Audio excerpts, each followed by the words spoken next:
दोस्तों नमस्कार, आप सभी का स्वागत है वनडे एग्जाम स्टडी के यूट्यूब चैनल में। पार्ट नंबर 2 है ये। टॉप 50 क्वेश्चन सेलेक्टेड आपके लिए गणित पेडागोजी की। किसी भी टीचिंग एग्जाम की आप प्रिपरेशन कर रहे हैं जिसमें गणित पेडागोजी से क्वेश्चन आते हैं, चाहे आपका सीटेट हो, एमपीटेट हो, रीट हो या फिर कोई भी ऐसी शिक्षक भर्ती परीक्षा जिसमें मैथ्स पेडागोजी से क्वेश्चंस आते हैं या फिर पेडागोजी ही आती है, तो आपके लिए वीडियो है पार्ट 1। अगर आपने अभी तक नहीं देखा तो उसका लिंक आपको ऊपर आई बटन में मिल जाएगा, नीचे कमेंट बॉक्स में, डिस्क्रिप्शन बॉक्स में भी उसका लिंक हमने दे दिया है। और अगर आप ये सब चीजें नहीं जानते तो इस वीडियो को आप कंप्लीट देखिए। जैसे ही ये वीडियो कंप्लीट होगा आपको पार्ट 1 का लिंक वहां पे मिल जाएगा। स्टार्ट करते हैं। क्वेश्चन नंबर 25 तक आपने लास्ट क्लास में पढ़ लिया था। इसका क्वेश्चन का उत्तर देने के लिए हमने कमेंट बॉक्स में आपसे बोला था, तो लगभग सभी विद्यार्थियों ने इसका उत्तर सही लिखा। इस चैनल पे आपको सीटेट की, एमपीटेट की तैयारी कराई जाती है, तो चैनल पे आप न्यू आए हैं, सबसे पहले आप ट्रिक वाली वीडियोस देखें जिससे आपकी पेडागोजी सॉल्व करने की जो क्षमता है और कम समय में आप क्वेश्चंस के आंसर को जल्दी टिक कर पाएं। तो इसके लिए ट्रिक वाली वीडियोस के भी लिंक आपको कमेंट बॉक्स में प्लेलिस्ट मिल जाएगी, उनको देखें। स्टार्ट करते हैं। क्वेश्चन नंबर 25 में कहा जा रहा है, क्षेत्रमिति पढ़ाते समय शिक्षक आगे बढ़ने से पहले बोर्ड पर सभी सूत्र लिख देता है। यह तरीका दर्शाता है कि वह किसका अनुपालन कर रहा है? निगमन, उपागम, प्रायोगिक उपागम, व्यावहारिक या फिर आगमन, यानी निगमन विधि या आगमन विधि। ये आपको ध्यान देना है। कहा जा रहा है यहां पे कि सबसे पहले क्या कर रहा है?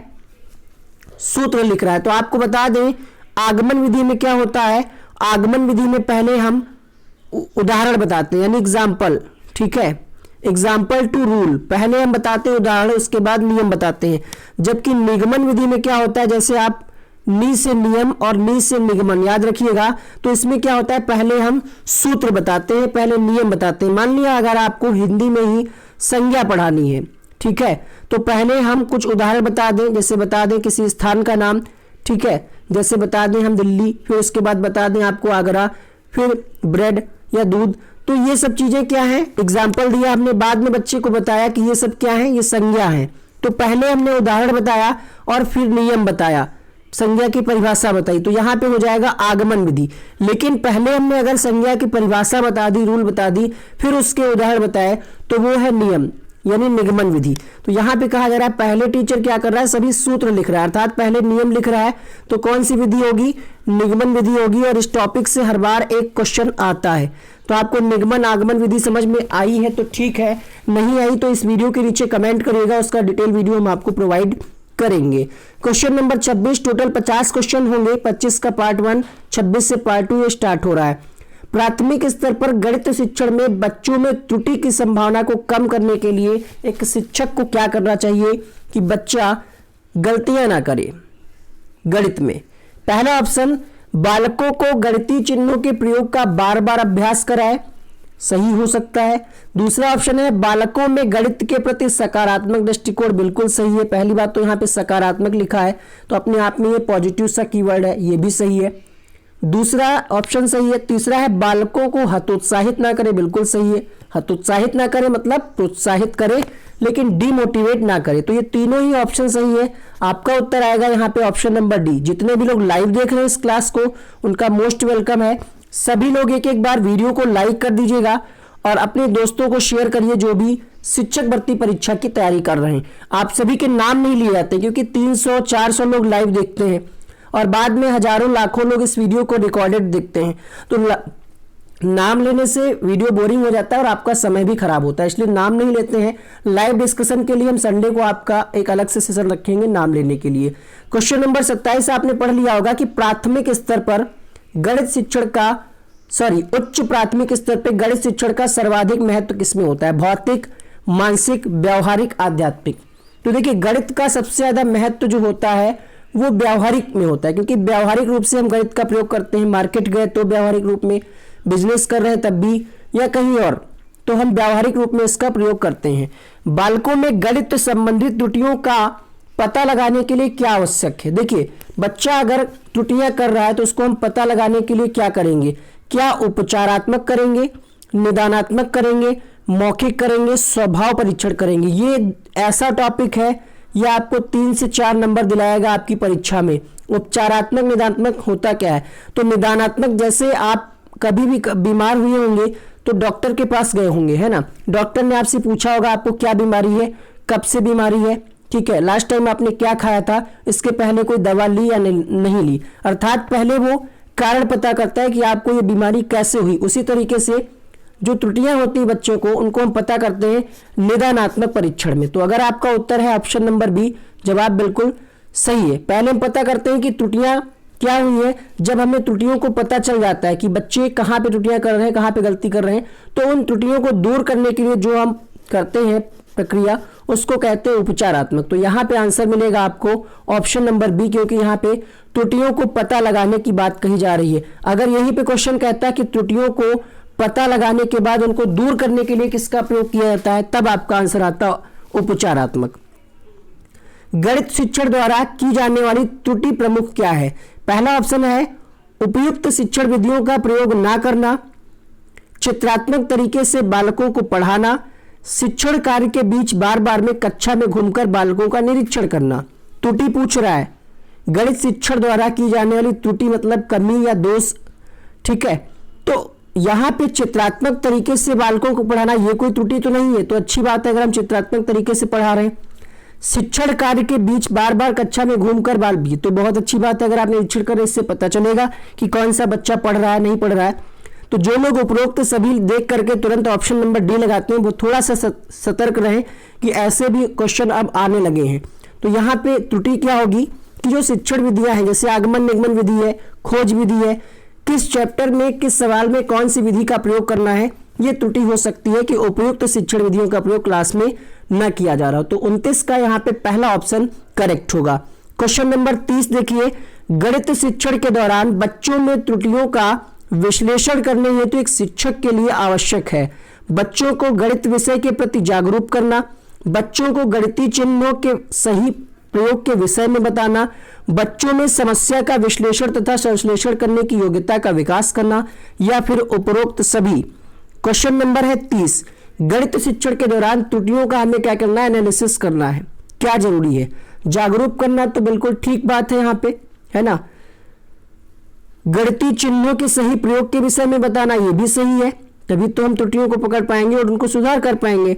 समस्या विश्लेषण तथा संश्लेषण करने की योग्यता का विकास करना, तीनों ही बातें सही है, अर्थात इसका आंसर मिला आपको ऑप्शन नंबर डी। ऊपर आई बटन में देखिए लिख के आ रहा होगा सजेस्टेड में, वहां पे आपको वीडियोस के लिंक लगे होंगे, तो आप हमारे किसी भी वीडियो में देख सकते हैं। सीटेट की जितनी प्लेलिस्ट बनी है सब आपको ऊपर आई बटन में हम लगा देते हैं, जिससे आपको ढूंढना ना पड़े। बहुत सारे लोग हैं प्लेलिस्ट नहीं जानते, तो ऊपर देखिए जब वो फ्लैश करती पट्टी, तो वहां पे आप क्लिक करेंगे, सभी प्लेलिस्ट आपको हमारी किसी वीडियो में मिल जाएंगी। क्वेश्चन नंबर 31 है, अमूर्त एवं संगत संरचनाओं के अध्ययन का विषय निम्न में से किसको कहा जाता है? अमूर्त, तो अमूर्त कौन सा होता है? जैसे आप गणित में पढ़ते हैं कि एक नाव 40 किलोमीटर प्रति घंटे से की रफ्तार से जाती है, या एक ट्रेन इतनी स्पीड से जाती है, या फिर आप पढ़ते हैं कि 10 किलो शक्कर का रेट इतना है, 1 किलो का कितना होगा। क्या आपके सामने कुछ होता है? क्या ट्रेन होती है आपके सामने? क्या चीनी होती? नहीं, अमूर्त है, मतलब हम उसकी भी गणना करते हैं जो हमारे सामने नहीं है, किसमें? गणित में। तो आंसर आएगा यहाँ पे ऑप्शन नंबर डी। अगला प्रश्न देखिएगा, वस्तुनिष्ठ परीक्षण का प्रमुख दोष क्या है, कमी क्या है? जैसे आप सीटेट की परीक्षा दे रहे हैं, वस्तुनिष्ठ है यानी ऑब्जेक्टिव होता है, आपको 4 ऑप्शन में एक ही ऑप्शन सही लगाना होता है, भले ही चारों ऑप्शन सही हो क्वेश्चन से संबंधित, लेकिन आपको एक ही लगाना है, बेस्ट वाला लगाना है। अब यहाँ पे कमी क्या होती है ऐसे टेस्ट की, ये आपको बताना है। व्यापकता का अभाव, विश्वसनीयता का अभाव, अभिव्यक्ति का अभाव, या फिर वैधता का अभाव। देखिए वेल्ड तो होता है, अगर आप सीटेट का एग्जाम्पल ले लें, विश्वसनीय भी होता है, परीक्षा संस्था अगर ठीक से करा रही, व्यापकता भी होती है, तो ये दोष नहीं है। दोष ये है कि अभिव्यक्ति का अभाव रहता है, क्योंकि हम अपने विचारों को वहां पे अभिव्यक्त नहीं कर सकते। भाई हमें गोला भरना है तो गोला भर दिए, अगर हमें कुछ कहना है उस प्रश्न के संबंध में तो हम नहीं कह सकते ना, क्योंकि गोला ही भरना है, गोला ही चेक किया जाएगा OMR में। तो ये है वस्तुनिष्ठ परीक्षण का दोष क्या है, अभिव्यक्त का अभाव होता है, हम अपने विचारों को वहां पे नहीं रख सकते। क्वेश्चन नंबर 33, गणित पाठ्यपुस्तक की सामग्री का विकास किस रूप में होना चाहिए? अभ्यास रूप में, तर्क संगत रूप में, समस्याओं के रूप में, आधुनिक गणित के रूप में। तो हमने आपको बताया था गणित में तर्क शब्द हो, गणितीकरण हो, कुछ ऐसे कीवर्ड वाला वीडियो भी हमने बना रखा है। गणित pedagogy trick by one day exam study YouTube के सर्च बॉक्स में लिखिएगा। इसी तरीके से आप Hindi pedagogy trick by one day exam study YouTube के सर्च बॉक्स में लिखिएगा, सभी ट्रिक वाली वीडियोस मिल जाएंगी जहां पे हमने कुछ कीवर्ड बता रखे हैं। तो यहाँ पे क्वेश्चन नंबर 33 के लिए गणित की बात कही जा रही है, आंसर मिलेगा आपको तर्क संगत के रूप में, बी ऑप्शन करेक्ट होगा। वेलकम आप सभी का, जितने भी लोग लाइव जुड़े हैं, कमेंट कर रहे हैं, बहुत अच्छा लग रहा है। सुबह आपको ये वीडियो डेली मिल रहा है, तो चैनल को सब्सक्राइब कर लिया आपने, लेकिन बेल आइकन ऑन किया नहीं किया, एक बार चेक कर लीजिए। बेल आइकन जब आप ऑन करते हैं वहां पे 3 ऑप्शन अब बन के आने लगे हैं, ऑल पे क्लिक करके रखिएगा जिससे सभी नोटिफिकेशन आपको मिल सके। क्वेश्चन नंबर 34 है यहाँ पे, गणित विषय में छात्रों में गति एवं शुद्धता विकसित करने के लिए गणित अध्यापक शिक्षण करते समय क्या ध्यान रखना चाहिए? मौखिक कार्य, निर्धारित तथा सीमित समय में दत्त कार्य, गणना संबंधी सहायक सामग्री का प्रयोग। क्वेश्चन नंबर 34, तो देखिए यहां पे कहा जा रहा है गति एवं शुद्धता को विकसित करना है, क्या ध्यान में रखेंगे आप? मौखिक कार्य को बिल्कुल सही है, निर्धारित तथा सीमित समय में बिल्कुल, ये भी बात सही है, गणना संबंधी ये भी सही थी, लेकिन यहाँ पे ऐसा कोई ऑप्शन नहीं मिल रहा है कि हम उपरोक्त सभी लगा पाए, तो दुविधा है ये। तो क्या लगाएंगे? हमारे पास यही ऑप्शन एक बच रहा है, अगर ये लगा देते हैं सिर्फ तो ये दोनों छूट जाएंगे, तो इससे बेहतर है हम क्या लगाएं यहाँ पे? ऑप्शन नंबर डी, जो कि बात बिल्कुल सही है। अगला देखिएगा क्वेश्चन नंबर 35, यहां पे हम आपको ये क्वेश्चन कराया दे रहे हैं, लेकिन अगर आपको पेपर में ऐसा कोई बड़ा क्वेश्चन दिखता है तो उस पर आप तुरंत ज्यादा समय मत दीजिएगा, ठीक है, उसको लास्ट में करने के लिए स्किप करिएगा।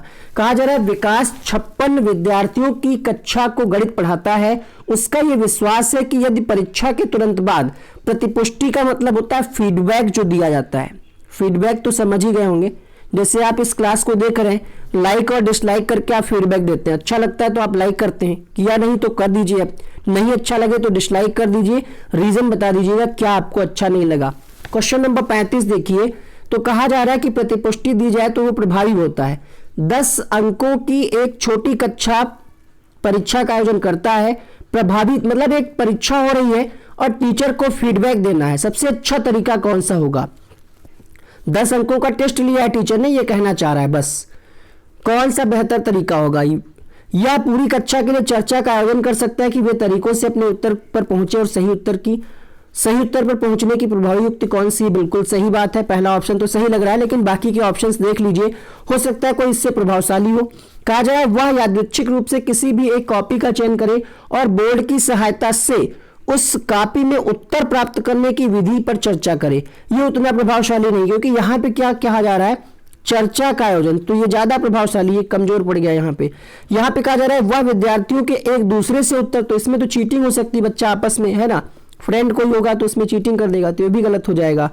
यहाँ पे कहा जा रहा है कि वे स्वयं उत्तरों को जांचे, तो ये भी उतना प्रभावशाली नहीं, अर्थात इसका आंसर क्या आएगा? सबसे अच्छा तरीका है फीडबैक देने का कि वो चर्चा का आयोजन करे, वे तरीकों से अपने उत्तर तक कैसे पहुंचे हैं इसका पूरा डिस्कशन किया जाए, ये सबसे प्रभावी युक्ति होगी। तो इसका ऑप्शन नंबर ए अगर आपने सोचा था, जवाब बिल्कुल सही है। क्वेश्चन नंबर 36, ऐसे प्रश्न आपको मिलेंगे परीक्षा में, ब्लूम टैक्सोनॉमी से ये क्वेश्चन है और हर बार यहां से भी ये क्वेश्चन आता है।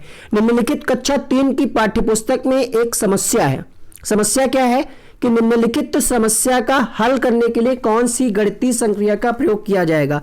एक दूध वाला 10 दिन में 1410 लीटर दूध बेचता है, वह एक दिन में कितने लीटर दूध बेचेगा? ये आपको निकालना नहीं है, पूछा आपसे ये जा रहा है कि ये जो सवाल है ये वाला लिखा है, ये ब्लूम के संज्ञानात्मक क्षेत्र की किस दक्षता की ओर संकेत करता है? संश्लेषण, ज्ञान, बोधन, विश्लेषण।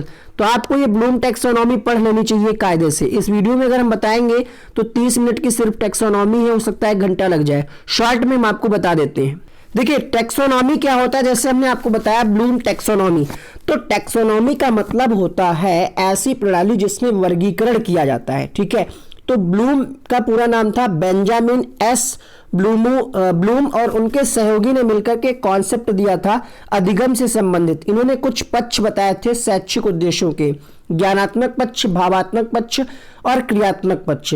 और ब्लूम के अनुसार सीखने के भी उद्देश्य 3 प्रकार के होते हैं जो हमने आपको बताया, ज्ञानात्मक, भावनात्मक, क्रियात्मक पक्ष, ठीक है। इसका वर्गीकरण किया है। अगर हम ज्ञानात्मक पक्ष की बात करें तो इसमें बताया इन्होंने knowledge, understanding, application, analysis, synthesis. यानी जैसे आप मोबाइल लाते हैं तो आपको इसके बारे में पहले बेसिक जानकारी होती है, ज्ञान होता है कि ये मोबाइल है, नोकिया है, ये सैमसंग है। अर्थात ज्ञान के अंतर्गत क्या होता है, ज्ञान में हम विशिष्टताओं का ज्ञान, शब्दावली का ज्ञान, विशिष्ट तथ्यों का ज्ञान, परंपरा का ज्ञान इत्यादि हम जानकारी प्राप्त करते हैं। बोध में क्या होता है, बोध में हम उससे जुड़े उसके फीचर जानते हैं। जैसे आपने मोबाइल को लिया तो बोध में हम उसको समझते हैं, अंडरस्टैंडिंग होती है कि ये क्या है, इसमें कौन कौन से फीचर हैं। फिर होता है एप्लीकेशन, ये ब्लूम टैक्सोनॉमी में आपको शॉर्ट में बता रहे हैं। एप्लीकेशन में क्या होता है, हम उनका प्रयोग करना सीखते हैं। मोबाइल के जो फीचर्स होते हैं कि इसमें कॉल हो जाएगी, कैमरा है, उनको हम वास्तविक परिस्थितियों में प्रयोग करना सीखते हैं। फिर क्या है, एनालिसिस, विश्लेषण। इसमें क्या होता है, इसमें तत्वों का विश्लेषण किया जाता है, यानी एक तरीके से हम देखते हैं कि कौन सा फीचर ज्यादा अच्छा है, अदर मोबाइल में कौन सा अच्छा है, मतलब ओवरऑल हम इसका एनालिसिस करते हैं क्या अच्छा है क्या बुरा है। ठीक है, अब बात आती है संश्लेषण की। तो संश्लेषण में क्या होता है, इसमें तत्वों को नई संरचना में संगठित किया जाता है, विशेष संप्रेषण की उत्पत्ति योजना का निर्माण, अमूर्त संबंधों के विन्यास द्वारा व्युत्पत्ति होती है। फिर होता है लास्ट में मूल्यांकन। हम मूल्यांकन करते हैं ओवरऑल कि ये मोबाइल हमारे लिए कितना बेहतर था, उसका हम रेटिंग करते हैं एक तरीके से। तो ये स्टेप बताए थे ब्लूम ने। अब आपको ले चलते हैं हम क्वेश्चन पे। क्वेश्चन था कि दूध वाला 10 दिन में 1410 लीटर बेचता है, एक दिन में बेचेगा। ये जो सवाल है किस क्षेत्र के अंतर्गत आ जाता है, तो यहाँ पे क्या किया जा रहा है, ये आपसे पूछा जा रहा है। तो यहाँ पे देखिए एनालिसिस किया जा रहा है। ठीक है, एनालिसिस किया जा रहा है कि 10 दिन में अगर इतना तो एक दिन में कितना। ठीक है, ज्ञान तो है, दूध का रेट हमें पता है, ठीक है, उसके यूज भी हमें पता है, लेकिन यहाँ पे हम क्या कर रहे हैं, एनालिसिस कर रहे हैं। तो यहाँ पे क्वेश्चन नंबर 36 के लिए आंसर मिला आपको option number D. Question number 37 देखिएगा, किस गुण के कारण परीक्षा में शुद्धता रहती है, विभेदकारिता, वस्तुनिष्ठता, वैधता, विश्वसनीयता। ऐसा कौन सा गुण है कि परीक्षा बिल्कुल शुद्ध मन। जैसे आप सीटेट का एग्जाम्पल ले लें या कोई भी गवर्नमेंट एग्जाम ले लें, तो अगर वस्तुनिष्ठता होगी परीक्षा में तो शुद्ध ज्यादा होगी, क्योंकि उसका एक फिक्स आंसर होगा कि अगर आपने क्वेश्चन लगाया उसका ए सही है तो मतलब ए सही है, उसमें आप अपने विचारों को ऐड नहीं कर सकते।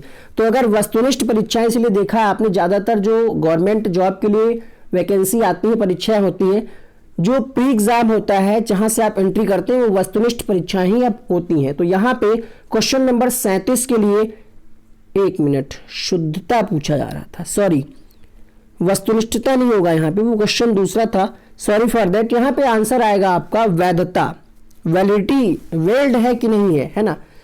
ठीक है, तो यहाँ पे आंसर सी आएगा, वस्तुनिष्ठता नहीं होगा, सॉरी फॉर दैट। अगला देखिएगा, वो क्वेश्चन दूसरा भी हम आपको कराएंगे, वही हमारे दिमाग में था, ये वाला शायद क्वेश्चन था। ठीक है, अभी कराएंगे इसको भी हम। त्योहार के समय कक्षा 5 में प्रतिशत प्रकरण के समय सेल पर कक्षाई चर्चा शुरू हो गई है। कक्षा में इस प्रकार की चर्चा करने से क्या होगा।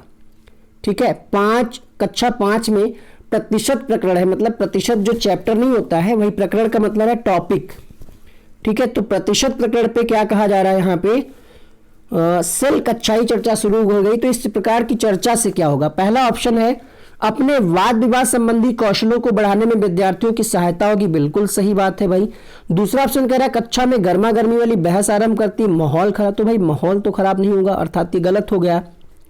यहाँ पे कहा जा रहा है एक दूसरे के विचारों को सुनने में विद्यार्थियों की सहायता करती और अपना तर्क प्रस्तुत करने की प्रोत्साहित करती, सही बात है। यहाँ पे दो ऑप्शन सही है, देखते हैं इसका दोनों में बेस्ट कौन सा मिलता है। फिर कहा जा रहा है कि उपेक्षा, उपेक्षा मतलब एक तरीके से इग्नोर, क्योंकि ये शोर बढ़ाती, तो ये तो गलत हो गया। अब दो में से आपको बेहतर ऑप्शन डिसाइड करना है क्या हो सकता है। पहले में कहा जा रहा है वाद विवाद संबंधी कौशलों को बढ़ाती है। देखिए मैथ में वाद विवाद पे आप ज्यादा बल देंगे या फिर तर्क पे, तो आपका उत्तर आएगा तर्क। यहाँ पे एक शब्द लिखा है, इसीलिए आपको हमने बताया कि कीवर्डों को आप जरूर देखें कि किस सब्जेक्ट की पेडागोजी में किस शब्दों पे आपको विशेष बल देना। तो यहाँ पे तर्क लिखा है और मैथ होती है तर्क आधारित, तो यहाँ पे हमारे लिए सी ऑप्शन बेहतरीन हो जाएगा। अगला क्वेश्चन देखिए, एक परीक्षा की प्रायोगिक परीक्षा पुस्तिका को विभिन्न परीक्षकों द्वारा देखी जाने पर वो उसमें भिन्न भिन्न अंक प्रदान करते हैं। ऐसी स्थिति में आयोजित परीक्षा में जिस गुण की कमी है, तो वही हमारे माइंड में था कि शायद यही वाला क्वेश्चन होगा। यहाँ पे वस्तुनिष्ठता की कमी है, तभी तो यहाँ पे अलग अलग अंक मिल रहा है भाई। अगर आप निबंध लिखते हैं किसी भी सब्जेक्ट में, तो 10 में से आपने हाई स्कूल में लिखा होगा, इंटर में किसी को 7 नंबर मिलते हैं उसी क्वेश्चन में, किसी को 8 मिलते हैं और किसी को 9 मिल जाते हैं, किसी को 4 मिल जाते हैं। किसी शिक्षक पे मूड पे कई बार डिपेंड करता है कि चेक करने में उसको अगर राइटिंग अच्छी लगी तो ज्यादा नंबर दे देगा।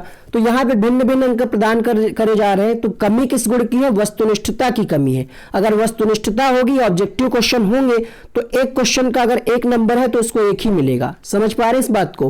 तो यहाँ पे आंसर आएगा सी, क्योंकि कमी पूछा जा रहा था। क्वेश्चन नंबर 40 है। यहाँ पे उपचारात्मकता शिक्षण की व्याख्या में क्या है? समूह अनुवर्ग शिक्षण, निरीक्षण अनुवर्ग शिक्षण, व्यक्तिगत। तो उपचारात्मक में हमने आपको अभी क्या बताया था कि हम कमियों को पहले पता लगाते हैं फिर उनको दूर करते हैं। तो समूह, निरीक्षण, व्यक्तिगत तीनों होंगे। आंसर आ जाएगा ऑप्शन नंबर डी। भाई लाइक बहुत कम है, जितने लोग देख रहे हैं कोई इसका पैसा हमें नहीं मिलता लाइक का, और अगर मिलता भी होगा तो आपके पास से नहीं जाएगा। पहली बात तो मिलता नहीं है। अगर आपको वैल्यू ना हो तो आप चेक कर लीजिए एक व्यू का कितना पैसा, आप खुद ही जान जाएंगे। एक मोटिवेशन होता है, वीडियो ट्रेंड करता है, ज्यादातर लोगों तक पहुंच जाता है जब आप लोग लाइक करते हैं। तो लाइक कर दिया करें, हमारा ही नहीं आप किसी का भी वीडियो देखें, अगर आपको पसंद आता है तो आपका ये फर्ज है कि आप लाइक करें। फ्री के वीडियोस आपको मिल रहे हैं, मेहनत से बनाए जाते हैं, पीडीएफ नोट्स और सब कुछ। नोट्स अगर आपको प्राप्त करना, अगर आपको लग रहा है कि नोट्स की आवश्यकता है आपको, तो व्हाट्सएप नंबर है, पेड नोट्स होंगे, आप परचेज कर सकते हैं, फ्री नोट्स नहीं मिल पाएंगे। ठीक है, वैसे आप वीडियो फ्री दिए जा रहे हैं, आप नोट्स बना लें, बेहतर होगा खुद से। क्वेश्चन नंबर 41 यहाँ पे आंसर आपका सही है। गलतियों और कमियों को दूर करने के लिए आवश्यक क्या है? गलतियों और कमियों को दूर करना है तो जरूरी क्या होगा?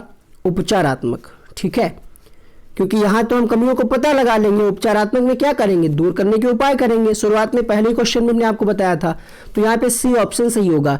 गणित का वह शैक्षिक उद्देश्य जिसमें शिक्षक कक्षा में ही प्राप्त कर लेता है। व्यवहारगत उद्देश्य, तो व्यवहार तो भाई कक्षा में तो प्राप्त नहीं होगा जब तक हम उसका प्रयोग नहीं करेंगे, तो ये तो होगा नहीं।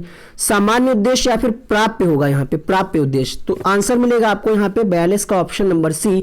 आप सभी ने लेसन प्लान बनाए होंगे, उसमें आपने उद्देश्यों का वर्गीकरण किया होगा, प्राप्य उद्देश्य, व्यावहारिक उद्देश्य, विशिष्ट उद्देश्य, सामान्य उद्देश्य।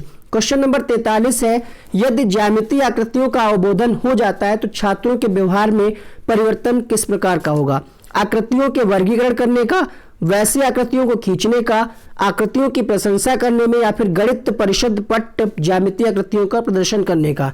कहा जा रहा है अगर ज्यामिति में हम जान जाते हैं कि कौन सी 3D आकृति है, 3D फिगर है, 2D है, वृत्त क्या है, शंकु क्या है, इस प्रकार आयत कैसे बनता है, तो क्या है हम वर्गीकरण कर पाएंगे कि कौन वृत्त होता है, कौन शंकु है, बेलन। तो अर्थात हम अंतर कर पाएंगे। ठीक है, अंतर कर पाएंगे, ये व्यवहार में परिवर्तन होगा। आंसर मिलेगा ऑप्शन नंबर ए।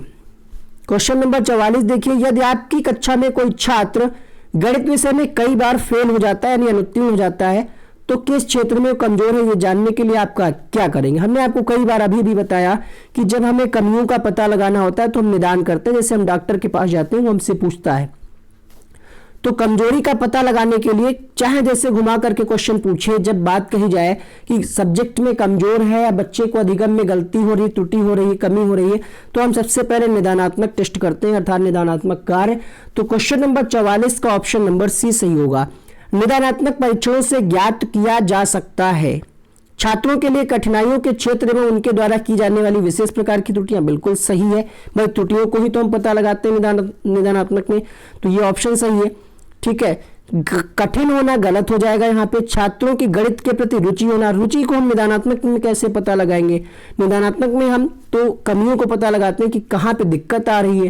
पृष्ठभूमि का अभाव, तो यहाँ पे बेस्ट ऑप्शन क्या है? यहाँ पे छात्रों के लिए कठिनाई के क्षेत्र एवं उनके द्वारा की जाने वाली विशेष प्रकार की त्रुटियों का हम पता लगाते हैं निदानात्मक परीक्षण में। क्वेश्चन नंबर 46 है। कमजोर तथा पिछड़े छात्रों के लिए उपचारात्मक शिक्षण का प्रयोग किया जाता है। तो उपचारात्मक कब करते हैं? पहले निदानात्मक कर लेते हैं, उसके बाद करते हैं। यहाँ पे निदानात्मक तो लिखा है, जल्दबाजी में आप क्वेश्चन का आंसर गलत कर देते हैं निदानात्मक देख करके ही। तो पूरा क्वेश्चन का ऑप्शन पढ़ लीजिएगा, पहले नहीं होगा। निदानात्मक मूल्यांकन के बाद हम उनको दूर करते हैं, पहले हम कमियों को पता लगाते हैं। तो यहाँ पे ए ऑप्शन अगर आपने लगाया था उत्तर सही है। जिस भी प्रश्न का आपको उत्तर पता हुआ करे कमेंट बॉक्स में लिखें, और इन 25 क्वेश्चन में आपके कितने उत्तर सही होते, एक एक कमेंट आप सभी से चाहिए। कमेंट में आपको कोई कष्ट नहीं होना चाहिए, वीडियो को रोकें और कमेंट करें, लाइव में नहीं बाद में भी देख करके कमेंट करें कि वीडियो आपको कैसा लगा। क्वेश्चन नंबर 47 आपकी स्क्रीन पे।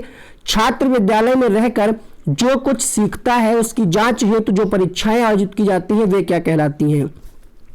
जो बच्चे ने सीखा है उसका जांच करना है। उपलब्धि, निष्पत्ति, निदानात्मक या फिर पहला दूसरा दोनों। तो देखिए जो भी आपने सीखा है उपलब्धि परीक्षण हो जाएगा कि आपकी उपलब्धि क्या रही है ना, और निष्पत्ति परीक्षण भी हो जाएगा। तो यहाँ पे आंसर मिलेगा ये पहला और दूसरा, अर्थात ऑप्शन नंबर डी। निदानात्मक तो हम आपको बार बार बता चुके हैं निदानात्मक में क्या होता है। क्वेश्चन नंबर 48 है, यदि कक्षा 4 का एक छात्र किसी प्रश्न को हल करते समय गणना संबंधी त्रुटियां करता है, जैसे 12 + 5 = 16, जबकि 12 + 5 = 17 होता है, तो इस प्रकार की त्रुटियों के उपचार हेतु संशोधन के लिए आवश्यक क्या है? मौखिक रूप से हल कराना नहीं, मौखिक रूप से बच्चा नहीं समझ पाएगा, कक्षा 4 में है। 4, 3, 7 आप बताएंगे, 12, 5, 17 नहीं समझ पाएगा, तो ये गलत हो गया। छात्रों को अधिक से अधिक भाई गृह कार्य देने से क्या जरूरी है? टीचर का काम है क्लास की समस्या को क्लास में सॉल्व करे, गृह कार्य देने से वो समझ जाएगा क्या? दोनों ही गलत हो गए। यहाँ पे कहा है त्रुटियों पर आधारित प्रश्नों पर श्यामपट्ट पर, यह तरीका सही है। टीचर क्या है उसकी प्रैक्टिस कराया, श्यामपट्ट पे हल कराया और बताया कि 12 ऐसे लाइन खींच ले और 5 खींच ले, दोनों को गिन करके बताया, तो ये ज्यादा बेहतर होगा। छात्र को गणना संबंधी उपकरणों का प्रयोग, तो भाई कक्षा 4 में बच्चा उपकरणों का प्रयोग करना उतनी जल्दी से नहीं सीख पाएगा। सबसे बेहतर है कि त्रुटियों पर आधारित प्रश्नों को श्यामपट्ट पे टीचर हल कराए। क्वेश्चन नंबर 49 है, यहाँ पे मंद बुद्धि छात्रों के स्तर में सुधार हेतु उपयोगी परीक्षा कौन सी है? मंद बुद्धि परीक्षण, निदानात्मक, सृजनात्मक, विश्लेषणात्मक। क्वेश्चन नंबर 49 आपके सामने। तो बच्चा कैसा है? मंद बुद्धि है। यहाँ पे आंसर मिलेगा आपको क्वेश्चन नंबर 49 के लिए। सबसे पहले हम निदानात्मक टेस्ट करेंगे, कहाँ पे उसको दिक्कत आ रही, किस सब्जेक्ट में क्या क्या दिक्कतें आ रही हैं। क्वेश्चन नंबर 50 आपके सामने, निम्न में से क्या उपचारात्मक शिक्षण का सिद्धांत? तो ऊपर आई बटन में टोटल क्रैश कोर्स की हमने लिंक लगा रखी है प्लेलिस्ट की, उसको जरूर देखिएगा आप सभी लोग क्लिक करके। अभी देखिए संस्कृत पेडागोजी की भी प्लेलिस्ट बनी है, ऊपर देखिए आई बटन में आपको शो कर रही होगी। क्वेश्चन नंबर 50 आंसर मिलेगा आपको ऑप्शन नंबर डी। ये था आज का वीडियो। उम्मीद करते हैं आपने कुछ बेहतर समझ बनाई होगी। वीडियो को लाइक करें, चैनल को सब्सक्राइब करें, और यहाँ पे भी कुछ ट्रिक वाले वीडियोस के लिंक आ रहे हैं। पार्ट 1 का लिंक यहीं पे आपको दिखाया जा रहा है, उसको क्लिक करें। जैसे ही आप क्लिक करेंगे वीडियो प्ले हो जाएगा। आपकी परीक्षा के लिए ऑल द बेस्ट।